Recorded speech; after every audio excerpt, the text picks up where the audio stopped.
What's up, St. Louis? It's Luke Farrell, co-host and founder of the STL Bucket List Show. We've been putting this show out for the last 75 weeks straight, and we're going to continue that and highlight the people, places, and events that make St. Louis special. The STL Bucket List Show is proudly presented by the Regional Arts Commission of St. Louis.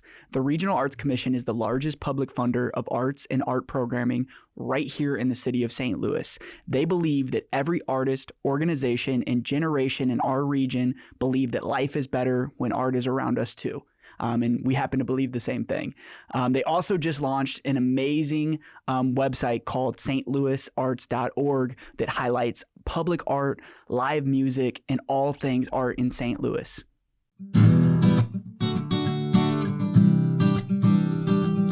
If you want to hear about St. Louis, tune into the Bucket List Show weekly. Hear what Marissa and Luke say. It drops every Wednesday. Got a dope new guest every single week. Buckle up for the ride. Who's it gonna be?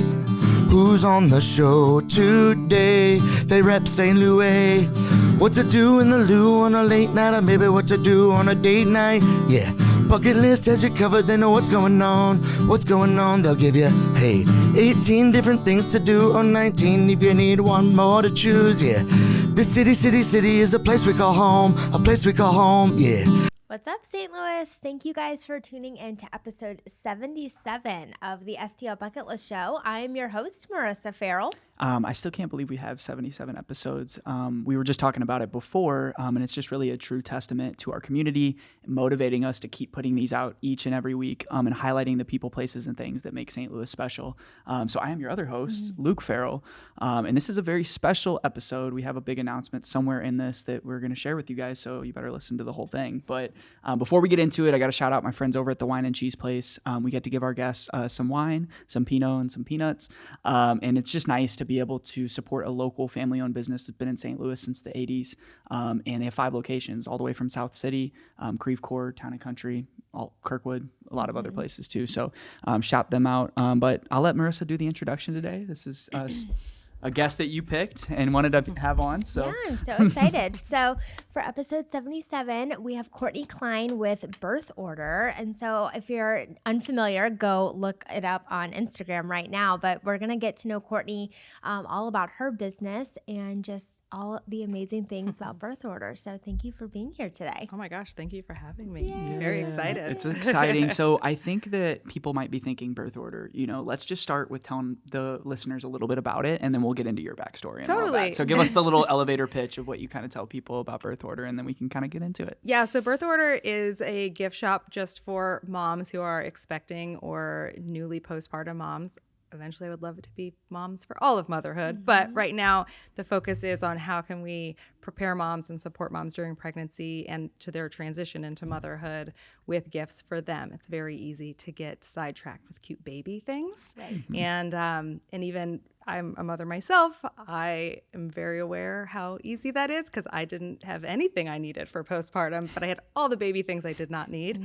So my mission is to create a space where people who don't know what they need can avoid hours of Google and can come and just buy things that will support them and make them feel better. And then they can get on to planning the fun, cute stuff. Right. Yeah, that's amazing. And it's helpful for people like parents and grandparents and even people like us where I don't know what to get. Boom, just buy it. And then you put it together and you did all the hard work for us. A big part of it, I know we're not talking too much about Birth Order right now, but a big part of it was that you don't know what you need until you're there. And especially as gifters, my friends, I was late to have children. So when they were having kids, I didn't know what they needed at all. And so how do I get into that world and how do I give them the right thing? So having my website is filtered by trimester and stuff like that. So it can really just point you in what mom needs right now or at the part that you're looking for.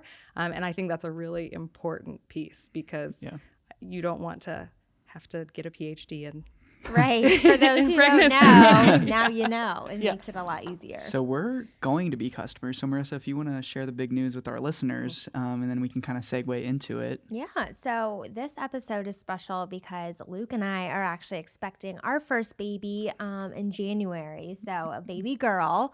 And so at this point, I am almost halfway through. I'm half baked at this point. We've been holding on to the secret a while. And it's just so exciting. We got a bucket list baby on the way. So the birth order came just in time. We're going to be customers. Like I'm already like looking at your website. I was going to buy something like right before, but I'll buy something. Oh my gosh. Any question you have, just email me and I'll tell you exactly. We're going to, no, we'll talk after. We'll talk after. I need that bucket list treatment. We need a custom, one. So you get concierge all service. the goods. but yeah, we're super excited. So for those that's listening, you're going to be the first to know. So that's exciting. Yes. So. Definitely. So I just want to learn more and talk about Courtney and just your upbringing, and then we'll get into all the goods that Birth Order has to offer. So just fill us in on, just your upbringing, where you grew up. Are you from St. Louis? Work before Birth Order? I know you are simultaneously working at the same time, but just a little insight to yourself. Yeah, so I am from St. Louis. Okay. My dad, his family was all in North County, so I was raised partially out there. My parents moved around a lot in St. Louis, so I touched like every neighborhood a bit. And then when I was 10 years old, my mother married my stepdad, who was in the military. So then I was out of here, and we hopped around moving then. And then my senior year of high school, he was going to get transferred 2 times in that year. And I was like, oh no, I won't get a date to prom if I'm new at a school right before. And so I kind of panicked. And so for senior year, I moved back here to live with my dad. And so I graduated high school from Duchesne in St. Charles. And then kind of still was around here for another 4 or 5 years. I went to Webster University. I tested out like every community college. I really had no idea what I wanted to do. So I was just kind of around. And then I did, when I was about 22, moved to the East Coast. I moved to Virginia, and I became a photographer and mainly a retoucher. I guess I was retouching a lot of stuff. Eventually decided I wanted to go to like college for real and like commit to it. So I moved to New York City and went to school for photography, and I was there for about 8 years. While I was there, I met my partner, who now we're married. We lived there. We had a baby. We were kind of like, we're never going to make New York City money. We're not going to do this comfortably here. So, and also really quickly, it takes a village to have a child. Like I was like, oh, I cannot do it all. And I'm not too good to ask for help. So I'm going to move back to St. Louis, and I'm going to give my kids sort of the childhood that I had a little bit. And so then we came back here, and was that hard to leave New York? Yeah, it's hard every day. Yeah. It's still very hard. I mean, we went on a trip last year for my fall break, and I think about it every day still. Yeah. Like I'm like, it's just the food, the energy. We just loved it. We loved being there, and I'm like, I can't wait to go back. So I can't. But you're imagine. right. Like you said New York money, but you're like, you know how hard that would be to like childcare and then like living situations, like smaller house, you know, all that stuff. Then now you're here in St. Louis, you're like, this is lavish. I mean, we still live in a modest house by St. Louis standards, but part of me was like, I lived in New York for so long, I can't clean a house that big. Like I need something that's manageable. Yeah. And so it's still 4 times more than what we had there. Wow. So your partner is from New York then? Or no, he's from Virginia. Okay. I guess we met in Virginia right as I was leaving, and then we were long distance. So you were doing photography in New York and all that? That's awesome. Yeah, that's what I went to school for. And then that's why your stuff looks so good. Your content. It is useful. That's why when you said no, but that's why when you said I do it, I just figured that you had like a media person. I do everything. There's not one part of my business that I don't do. Yeah, that's because I noticed that was like one thing about like even your staging and like how everything looks. So obviously you're like, I've been in studios. Like this is easy to me. You're like boom, boom, boom. I would say the hard part is like doing it on your phone without all of the what a university photography degree gives you is like access to all this equipment that you can't actually afford in your real life. Right. And so I got really good at that, and that it's like, well, I don't have that. So figuring it out. But basic composition and stuff like that is useful. But actually I moved to New York for school. I went there, and then when I graduated, I stopped doing photography completely and got into finance administration, just like admin work in finance. So I mean, it was like, you know, the age-old story of the artist who moves to New York City and ends up in finance. Sure. Yep. So I had You're like a movie. I was already, I feel like backtracking what I thought my New York life was going to be. And we could have made it, probably could have made it work fine. It's just the help, and We didn't have a car. The subway's great, but like there are things that make it So hard. the baby, your baby, and it's daughter or It's a son? boy. Boy. Your boy was like a big part of you moving back to St. Louis. Yeah, And we knew a couple years before that we wanted to move back because I was like itching to really reconnect to my family here and just sort of like, yeah, I guess thinking about what I wanted my life going forward. And it's wonderful to like leave the nest and go and explore. But I was very mindful of like the relationships that I was making in New York. As much as they were friends, it's not the same as family. My family here is large. And so I really wanted to reconnect to them. And I want my son to be raised like that. And now he and my dad are absolute best friends. Wow. If I decide to move back to New York tomorrow, he's not coming with me. Yeah. Like I'm with Papa. he lives here now. forever. Yeah, he's here. That's so Yeah. cute and Yeah. like so special and like a big part of, again, like you said, like it takes a village, and to like leave your village, it would just be tough. It'd be tough. Yeah. So, and then does he have cousins, like little? Yeah. See. Yeah. I mean, not directly. None of my Okay. siblings have children, but I have a lot of cousins. just They have nice. kids. There's still Yeah. the extended family is there. And like growing up, it was just me and my sister, but we had like 20 first cousins. So even though it was just two of us, I have this like whole mob of a Yeah. family. That's how our family, both of Both our of families us. are like that. And as like families get older and older, people have one kid or 0 kids. And then you're Yeah. like, now all the cousins are dwindling, but then you just lean on all your extended cousins Yeah. and they're the same thing. It's just, they're not my first cousin. Like, you know, like all we had, like we have like 30 cousins, I feel like. So, many. It's crazy. It's nice. yeah, it's great because it's just, you have all those built-in friends, you know, like Yeah. we have all these friends and we get to see each other all the time for every birthday, for every holiday. So, And I that's really cool. I think something I'm really learning as, you know, my son's 4 years old now, as I'm now 4 years into motherhood, just like that village goes forever. Like you need it forever. Even just like as I'm getting older and I'm recognizing like now I'm an entrepreneur. This is not what I was 10, 15 years ago. I'm having conversations with relatives that are different than what I was having before. And I'm finding out like, oh, this person, I never knew this about them. They're interested in this. And sort of when you have that network, especially that's family that you can really talk to and be comfortable with and stuff, you can bounce ideas off of. And I feel like I feel a weight lifted off of me. Yeah, big support system.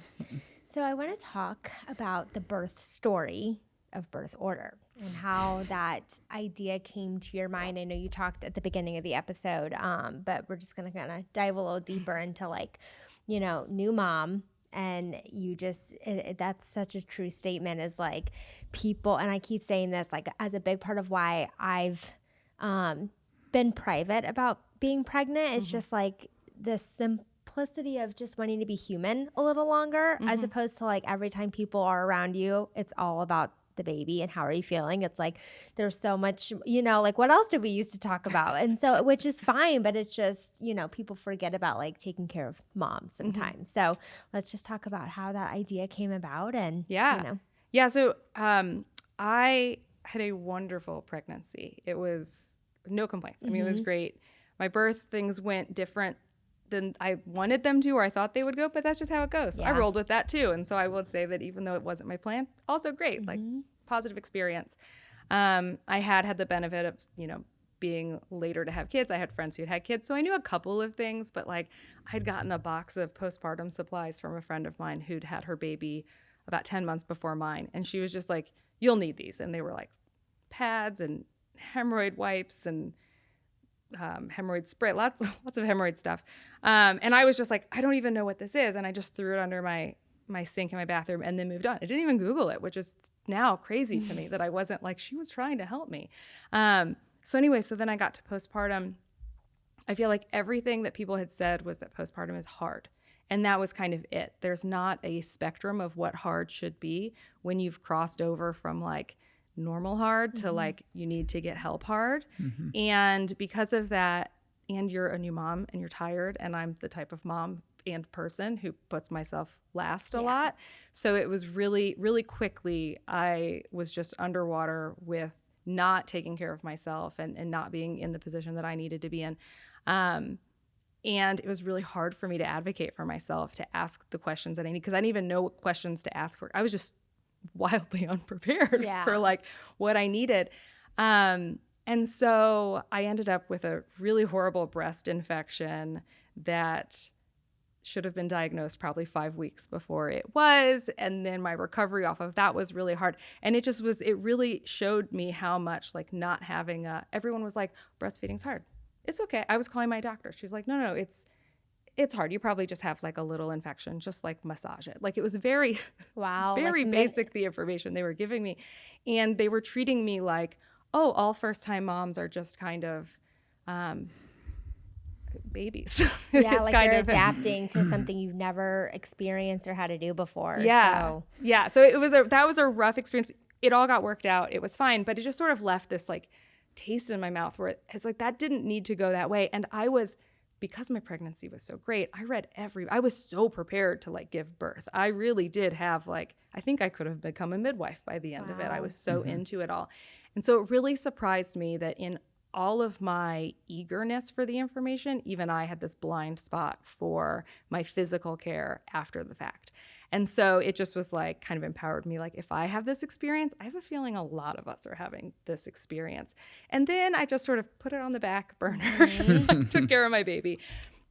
We moved to St. Louis when my son was 9 months old. And that was October of 2019. So we were just excited to get back here, settling in, trying to figure out what we wanted our lives to look like here. I really loved being a mom in a way that I didn't expect. I always wanted to be a mom, but I mean like in this way that is a little insane where I'm like, I want him to be my best friend and we'll be together all the time. Yeah, it's just this love that I really got into it. Right. Yeah. So I tried to jump back into corporate work when I was here because it was an easy transition and I still wanted to make money. But really quick, the job was too big. I wasn't seeing him enough. I was just like, I was crying at my desk all of the time. Like I was like, this is not why I moved. I would have stayed in New York and at least like had my restaurant still. Like we would have been fine. Yeah. So I decided to leave that job, and literally the last day of that job was the day that like lockdown started. And so I had lined up some freelance work from photography. I had some stuff sort of like, while I figure out my path, I've got some jobs laid out. Everything was just like gone in a day.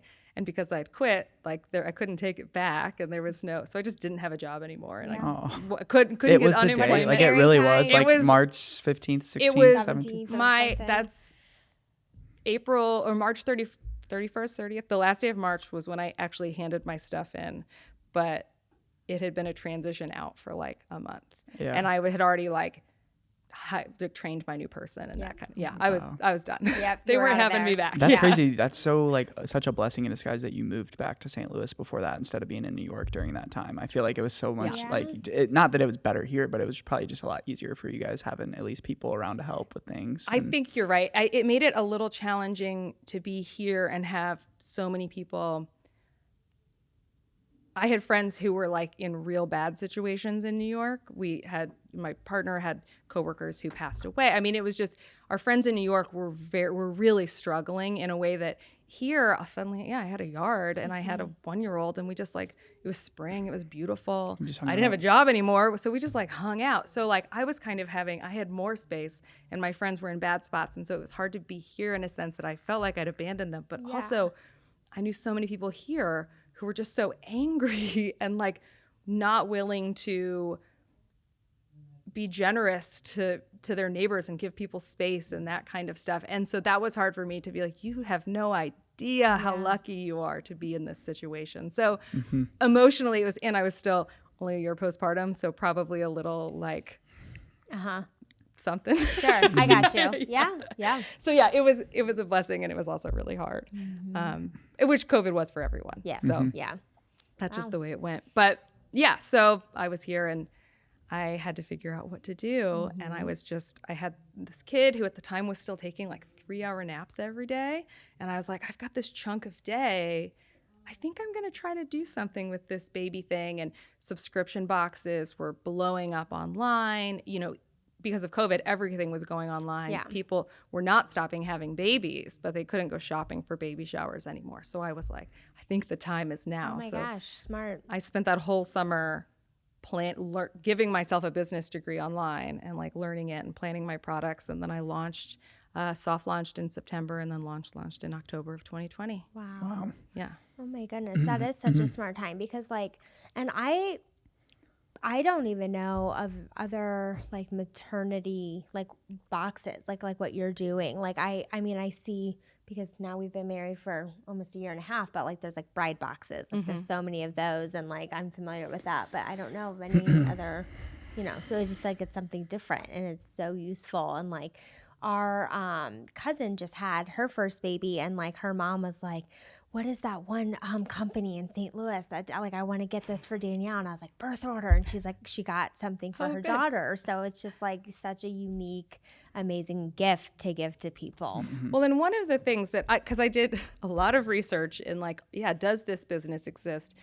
If it does, I think there's room for two. Of course. But then how can I make sure that I'm being a little different? How can I make sure that I'm being myself? I do think it's important to like put into this, like, what are the things that I would want? What are the products that I would want? Not just like, what are products to fill this stuff? And I did find other businesses that were doing similar things, but they were selling the same products that I could get at Walgreens. And obviously during lockdown, that still was of high value, but I knew that wasn't going to last forever. And I wanted it to feel like a gift. I wanted moms to feel like they were being really like pampered a little bit more than just given supplies, which I would take. Like that would be just like a toolbox of supplies. Yeah. It's like you open it up and it's like an experience. Yeah. How can we send someone saying that's like, I really love you. It's going to come in a nice presentation. When I was pregnant, a lot of our baby shower gifts came from Amazon, and they came in like 6 different boxes without tags, and we didn't know, our apartment was just full of boxes and we had no idea who they were from. And that's kind of where I felt like the gift giving online experience was. I mean, that's what people were getting used to. And I just found it unacceptable. Yeah, like we gotta fix it. Yeah. Yep. She's a big gift giver, and like the way she like prepares. Presentation is important. Like it is. It's like even just getting it without even knowing what's inside first is like it's important. So wow. So tell us a little bit about that summer you're working on it. What did you just drop with one box? Tell us about like your product research and like kind of what went into that, and maybe just some challenges that you had, like even getting to market and getting your first customer. Yeah, my plan was to start with 4 boxes, so 1 for each trimester and then 1 for postpartum. And I was like, I'm just going to buy enough to fill 10 of each of those. So I was like, I think if I buy enough product to sell 40 boxes, I can sell 40 boxes. And so it was a lot of what I want in these boxes, polling my girlfriends, like, what would you want? Like, I had 1 pregnancy, so my experience would be very specific. So like, how can I make sure that I'm getting things that I have blind spots to that I don't know about? In my soft launch, I also added, I guess it ended up being 6 boxes. I added a vaginal delivery and a cesarean recovery box to the mix, because that was something that I really learned. I didn't have a C-section, but there's very little out there for C-section moms. There's also there's a lack of education, even what they can have. Like, many don't expect to have a C-section. Yeah. So they're not prepared for it. It's always a last minute thing. Like, oh, we have to do this now. And it's not part of like mom's plan or whatever. And sometimes it's really upsetting that that's how it went. And so in thinking about that these boxes are going to be, I care about the presentation and the gifting. Like, if I'm a mom who is upset that that's the way it went, I want someone to be like, I know you're not prepared. Here's stuff that you need, and also will make you very happy and feel like, it's okay. So I soft launched with those 2 boxes, and it was really just word of mouth, social media. I mean, luckily everyone was just online all of the time. So I did some Instagram and Facebook ads, that kind of thing, some Google ads. I just sort of played with things to figure out how it was going to go. And that's pretty much how the business went for the first 8 months. One component that I did change. So I planned on having just these 4 boxes. In my research of other businesses, I found that there were other businesses that had gift boxes like this, like bundles of things, but I couldn't think about how like you would get anyone to come back and buy something from you again. 'Cause that's great, but like pregnancy, people only need you for a short amount of time. And so you're constantly going to be chasing your customer. Right. And I listen to a lot of business podcasts too. So like I was really like all in thinking about how to do all of this. And something I didn't see on any of my competitors' websites were a way for you to just buy individual items. So say you get a nipple cream in your box that you really love. well, I don't want you to go to Amazon to buy that nipple cream. I want you to come back to me to buy that nipple cream. And so I built this marketplace where everything was a la carte available as well. And what really surprised me is that's what took off. I mean, the bundles are great. They definitely still have their place. But I think a lot of, especially like moms who'd been there before, they had very specific things that they wanted to give. Yeah. So the bundles are great for the people who don't know, but for the moms themselves gifting. So you created this marketplace for people to easily sift through and say, these are products that I believe in as well. Yeah. And do you house all those products? Do you drop ship some of those? Or No, I house everything because I want to make sure it's shipped pretty. That's what I was going to ask. Yeah, that's amazing. It's probably a little ridiculous, but I care about it a lot. No, it's not ridiculous We because appreciate I've done that. both. I've done drop shippings before, and you just don't know where it's coming from, when it's going to get there, if it's going to get there. Yeah. You know, so I think business model wise, like scalability, Having drop hands shipping in would be it. a lot easier and a lot less money up front to buy Yeah. wholesale. But that is something I didn't know. So that's great. So you get this box, but then they're your customer, they get this box, it's branded, it has a cute thing in there, like, you know, and all that. And then they're But like, then you run out and you're like, I need more nipple cream because I'm still breastfeeding and like whatever. somebody might use like all of that one product, and like some of the other products might not get used, but then they just keep buying that other product. Yeah. So that's awesome. I'm glad that you mentioned that because that's really cool. And that's very smart that you did that as well. I think that finding stuff is so hard. Even though Amazon has this awesome little app or whatever, it's still like hard to find like a centralized location. And that's what we do with STL Bucket List. We feel like it's the same way as like you can go on Google and find like good restaurants, or you can like get advice from somebody that's actually going to the restaurants and like posting about them. You're like, oh, that must be good. You know, so it's like a centralized location to find good things to do in St. Louis. And I think this probably applies to most areas of all of our lives, but specifically with motherhood and pregnancy and postpartum, you just kind of, because it's such a shock, I think, to the system, for me at least, I really trusted mothers who had been there before over anything I would just read on the internet. So that's why everything in our shop is, like I say, we're curated by mothers for mothers. If it's not my idea, it came to me from a mom. Like, I'm constantly asking for feedback from people, like, what kind of products would you like to see? What are you looking for? And because I was looking for things that were different than what you get at Walgreens or whatever drugstore, and also things, it was COVID, so like a lot of people were starting small businesses. I was finding brands that were other mothers who, like me, didn't have something that they wanted during this experience, and they created it. And I found a lot of vendors, whether it's body oil or scrubs or stretchy underwear or ice heat packs, like all of these little things. Most of my vendors are women-owned, mom-owned businesses where they created the products they want, and then I get to be the person who comes in and like brings them all together. Yeah. I was gonna ask, that was actually my next question, was how you outsource and figure out what products and like where did you find them. And I love that so much more, that they're from moms who've created and found like this need, and that you are putting it all together. I think that's so cool. Yeah, I had like this wish list of the products that I loved the most that I went out to, and I was like, I'm small potatoes, but can I sell your products? And the first one that said yes was my nipple cream, and it is my favorite thing in my store. And I told myself, if I can get them, if they will let me sell their cream, then I think I'm really on this. I think I can do this. And like they were the first vendor to say yes to me, and I was like, gas in my tank, let's go. That's so cool. And then you just wholesale. You just buy it wholesale. Yeah. So you're like, okay, if they said yes, then like I can help in those small businesses that you're talking about. Like you're like, hey, can I buy like 50 of those? They're like, yes, you can. It's not even that many. I mean, that's the nice thing too, is that because they're small. There are plenty of big businesses who will sell you a small quantity too, but there's this big chunk of businesses that won't, which is fine. I mean, we all have to run our business. But a lot of small vendors, it's just sort of like 10, like if you'll just buy 10. And then, so it's a low risk way for me to try things in my shop too, like what works and what doesn't, because I'm fully self-funded and didn't have a job at the time.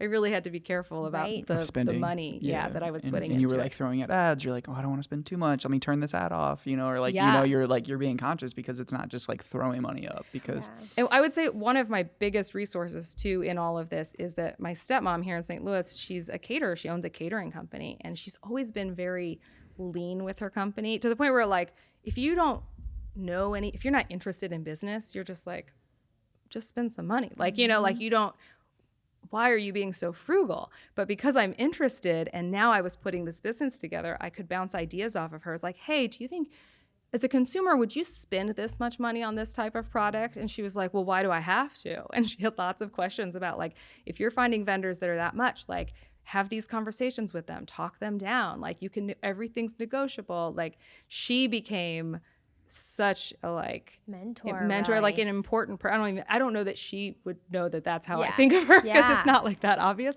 but whenever I'm about to like, I think I need to spend a big chunk of money on this to make it work, she's very much like, do ya? And I'm like, oh, you're right, I probably don't, but I'm getting wrapped up in it where I think that that's what I need to do. So it's really useful. Business is so unique. It's because the podcasts are great, but they're all so different. Nothing compares to what you're doing. And same when I listen to a podcast, nothing compares. So I'm just like, oh, should I do this? And it's really just failing and is the best of it. It's like I love to just see, okay, that didn't work. Boom, that didn't work. But I'm very lean in the business as well. But I also really see the value in investment though as well, in big investment, because it's like if you're gonna go, like go. Yeah. You know, because you could go nice and slow and have this nice shot, but you're like, if I want to take it to that next level where I'm sure you want to be at, then it's like, okay, what can I do? You know, and that's amazing. You're killing it. So I think that's a challenge, is like, because I don't have a business background, it's just curiosity. I mean, I worked in finance, so I was around.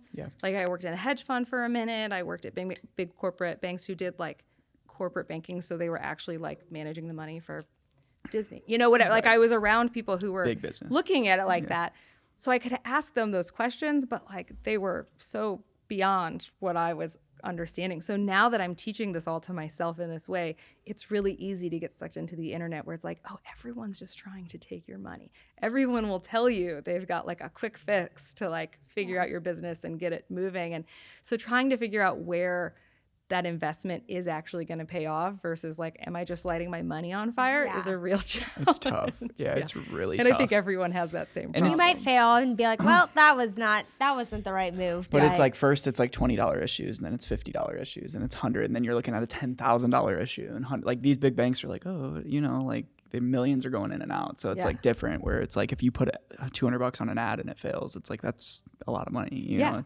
Like I had a phone call with Pinterest the other day because they want me to advertise with them. Cool. And they were just like, so we really suggest that you start with $300 a day. And I was like, excuse me? Like that's an insane amount of money to spend on this, because I don't know if it's just to be sponsored, like just to show up on people's pages. Well, like would it even, and if it did work, would you be able to keep up with that type of and influx? that's what I told him. I was like, I don't want to tank my business investing in this. So, and then he was like, oh, well, you could do this, which he had a much cheaper more option. Reasonable offer that he was like, you'll see some results if you do this. I'm like, well, maybe we should start there. Like that's a good avenue for you. Yeah. Pinterest is great. I'm building my whole baby board on Pinterest. So I know. I don't really use it personally, but I did use it for that. I do. Time that's for like everything. where I get houses, recipes. I do use it for our recipes. wedding. Yeah, you use it. I do. Now all the baby stuff. Any party I have to plan, I love Pinterest. I've been using that since like, oh my gosh, middle school. I remember when it came out and like a teacher was like, have you guys heard of this? I'm like, this is amazing. I might have to pick your brain then on Yes. like, what catches your eye? I trying to got you. figure that out. I got you. So tell us about the community that you've built around this. So, I mean, I know that a business takes time. So you're just passing up that you launched in October, so you're coming up on your 3-year anniversary, which will be exciting. But tell us about the community, the support, what you've seen. And I know Women's Creative has been a big advocate for you guys as well, and we've seen your stuff. And Honeycomb, is that the name of? No, I'm not in Honeycomb. No. Okay. I don't know where you're. Okay. We'll get you in there. We'll talk to them. Talk to us about that. That'd be a good spot for you. would It's a be- cute shop. Yes. So one of the things also because of the time that I started the business, I was very aware that I suddenly noticed that like everyone, because I had a business that was about pregnancy and postpartum, I really wanted to be careful not to be pushing just like my opinion as fact. And so it was really important to make sure that like I was not the only voice. I'm kind of like my shop. I like on my social media and stuff, I be the one that brings everyone together, but it's not always just like my opinions. And so I built really like our social community largely through doing the Instagram lives with different people who work in birth in some way. So sometimes it's like pelvic health physical therapists. Sometimes it's baby feeding experts. Sometimes it's lactation consultants, and sort of like, how can I create the space that is useful for people beyond just like me selling a product for them. And through that, I really started looking for who can I partner with, who I also work by myself on a computer, and I really long for social aspects. So that's when I started doing markets and things with the Women's Creative, and like being able to have my table at a market and like talk to people to come up has really been such a validating component of all of it. And that's really, even though I'm online, I think the bulk of my community and my relationship in that personality and what that is comes from those in-person interactions, because that's where I'm more comfortable. I'm much better at that. And the business has paid off in ways that I never imagined from doing stuff like that. Just personally, like similar to today, I've had so many people who I get to be like the first person that they tell that they're pregnant. And like, that's such a joy that I did not expect to be. Almost every market that I do, someone's like, I just found out, I haven't told anyone.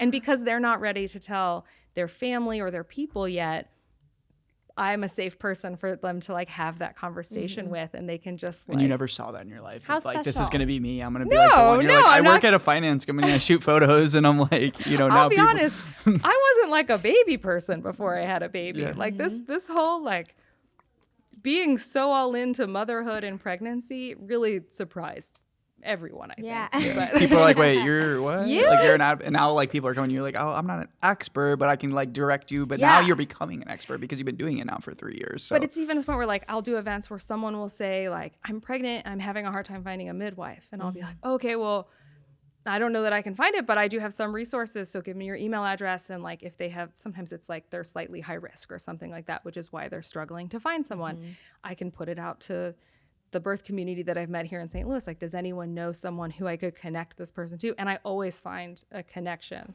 I mean, knock on wood, I'm sure someday someone will stump me. Right. 'Cause I'm not like the guru. I'm not that, I don't know everyone, but I know how to get to a lot of people who know a lot more people. Absolutely. So speaking of that, this is just something that just came to my mind. Like with just going to your website and you can get things broken down by like postpartum or trimester or whatever that looks like. Would you ever consider like having like a resource page or like having something where like just what you were talking about, Totally. sleep trainers, whatever. Or a podcast. Various, just You should start a podcast. I think I would love to if do your all husband's of listening, those he's like, things. yeah, no, you Oh, need no. another podcast in the I'm family. not gonna lie, it was my idea first. He took it, but I don't have time. That it all comes down to like, I need the business to start to. Because I'm so hands-on, because I do everything. I need it to grow to the point where then I can outsource some stuff so that I can then focus on other stuff. I love the idea of doing resources. I've talked to other brands who are like lactation consultants, things that are more service-based and how we could work together. And unfortunately right now, that's just building out a whole nother business almost that I'm attaching to it, and I just don't have the capacity for it. Right. Totally. But I think there's the space for One it. day, Oh, yeah. I there's mean, space even for when it, I for sure. when I like really like dream big and I'm like, I want a real shop, like I want a space.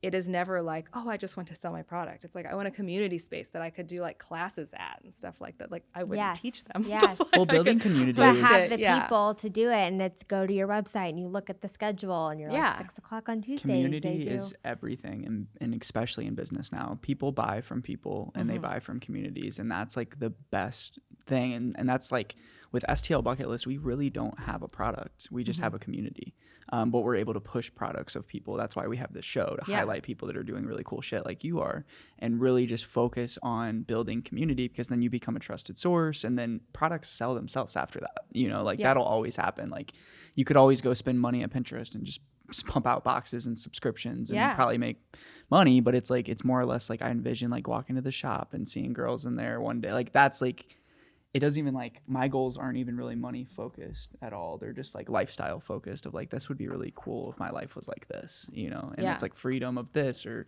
being able to do a podcast at Tuesday at 3:30 or whatever it might be. So I think that you're on your way to building that. Well, and I think that, because you two are obviously expecting your head is in this space. That's also why my idea, you're so open to it, and it sounds really great. But there is a huge hurdle for me, which is that people do not traditionally buy things for pregnant mothers. Like they do want to buy baby things.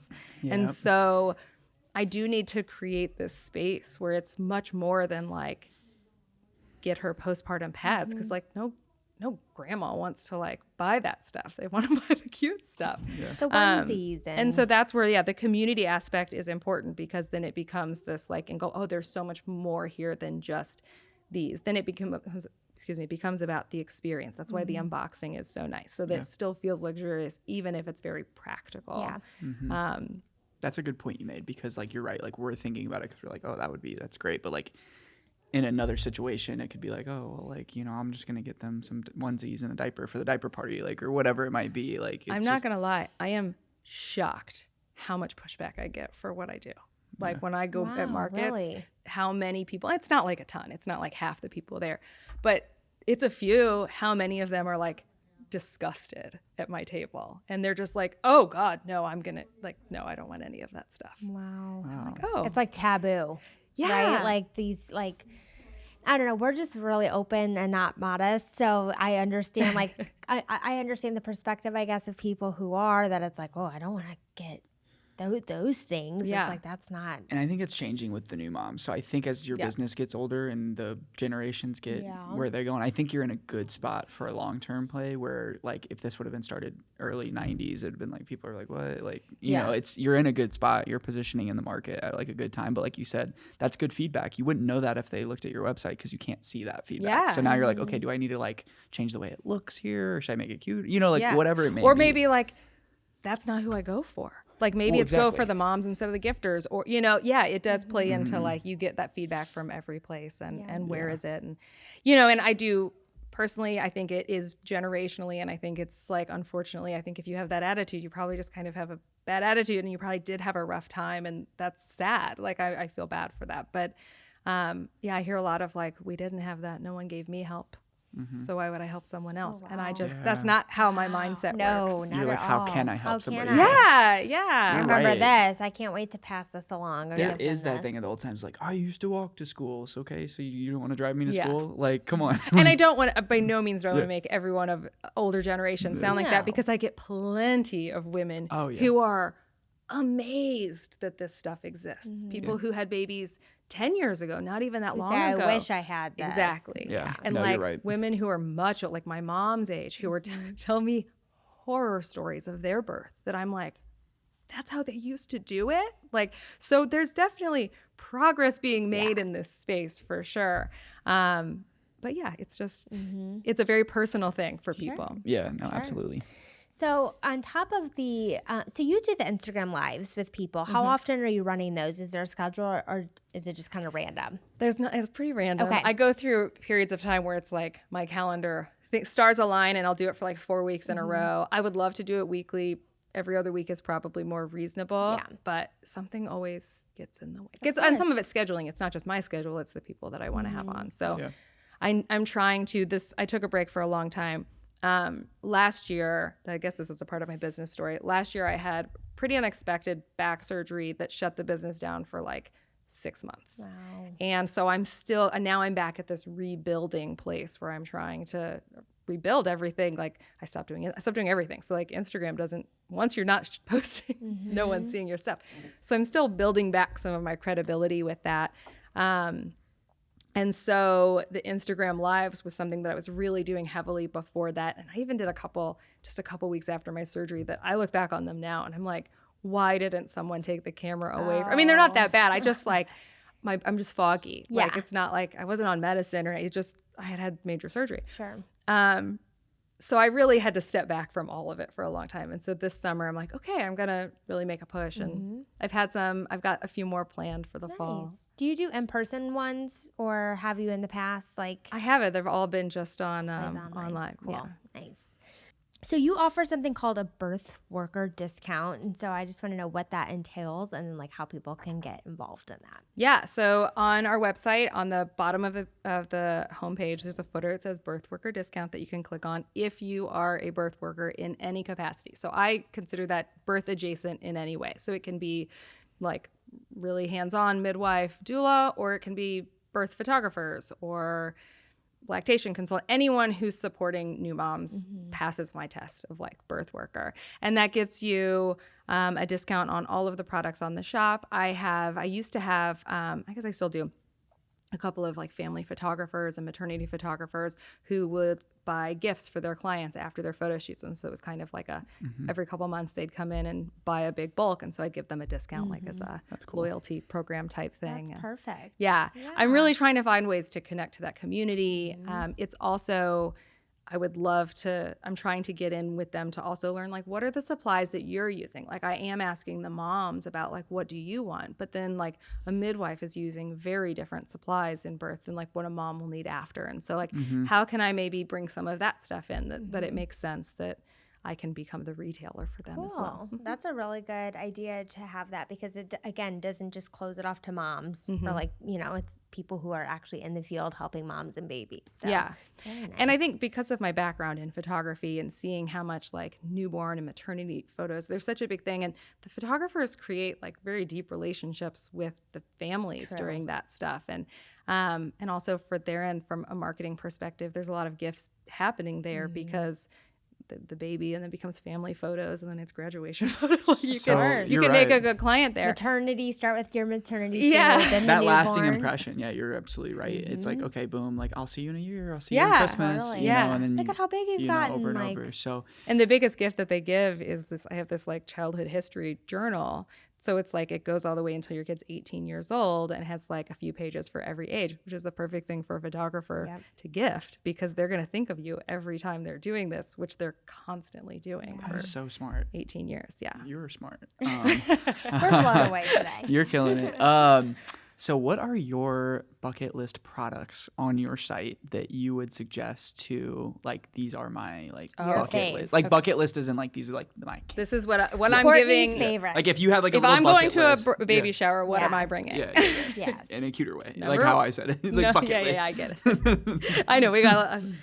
I wish I was quicker with like puns and cute I know stuff. you're like I would bucket try to list. come I'm like, like, how wait, can I I don't make wanna this? know. You've been trying to be really punny lately. I know I've been trying to be cool, but no, what products would you bring to a baby shower? I'm in my dad era. I feel like it's kind of like the not parent bucket list. Like you're about to, that chapter is ending. Nipple cream, which I already told you guys about, is great. I also have a sitz bath that's like it's sitz herbs, I guess, that you can make your own sitz bath that's made by a local company, Forest and Meadow. They have really top quality products. She's an herbalist in the Lindenwood Park area. So the sitz bath is really great.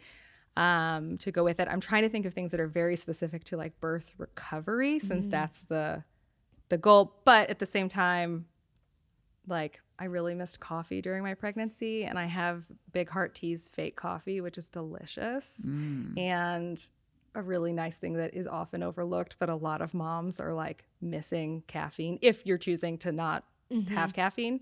The other thing that I would say for actual like during pregnancy is I have this book called Expecting Better, which I love. It's written by an economist who, while she was pregnant, she just felt like her head was spinning when people were like, you can't have caffeine, you can't have wine, you can't have sushi, you can't have ham, like you can't do anything.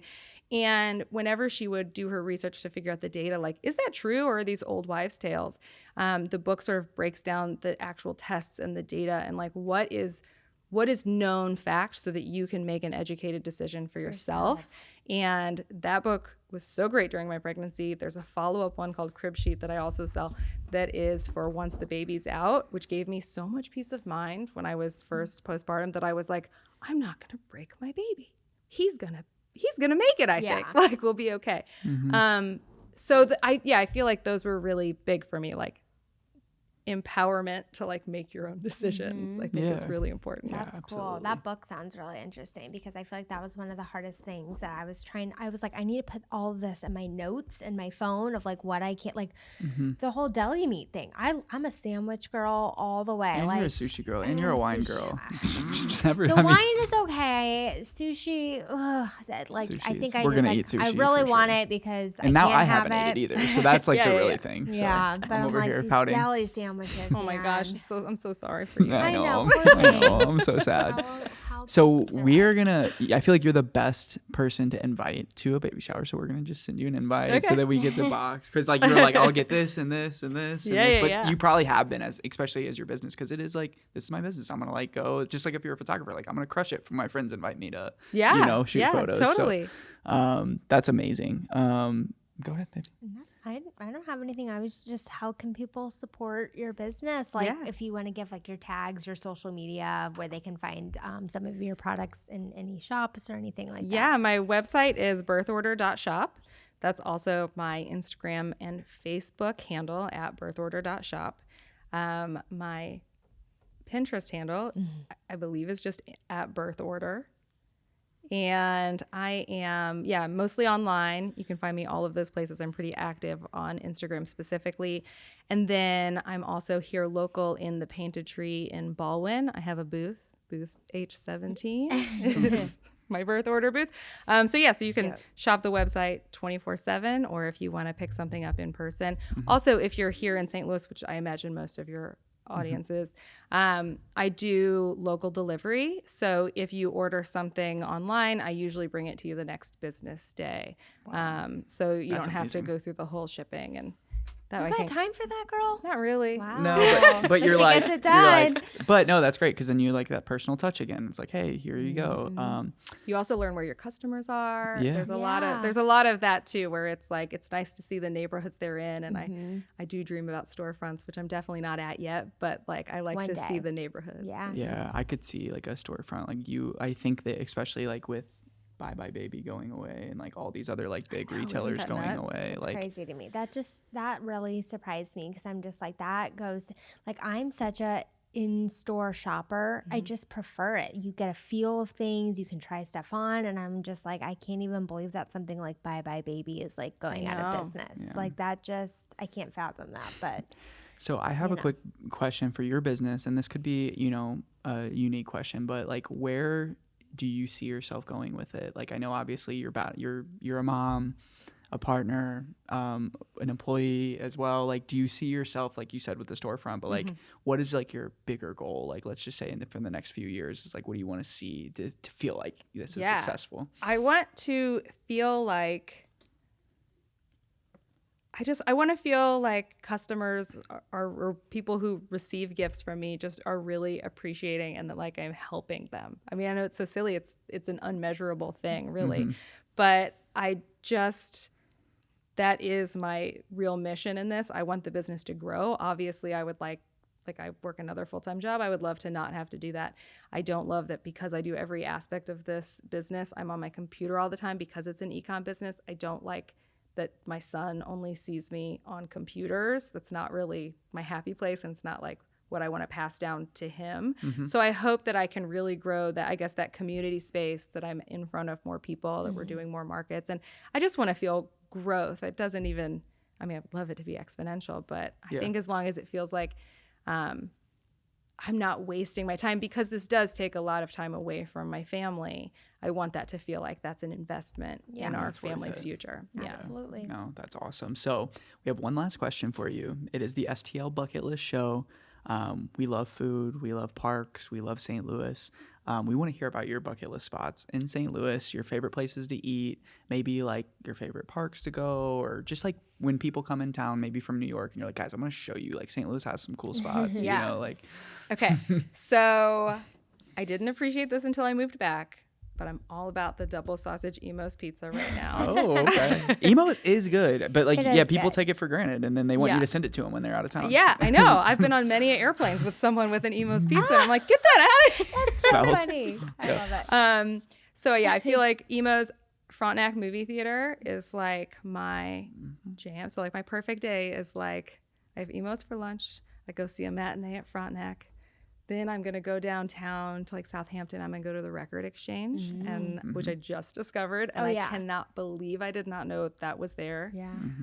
Warning to everyone, it does not have air conditioning. So don't go maybe during a heat wave, or do, but just like put ice packs in your clothes, because I didn't. But I still got a really cool record, and I loved it. And then Ferrado's toasted ravioli.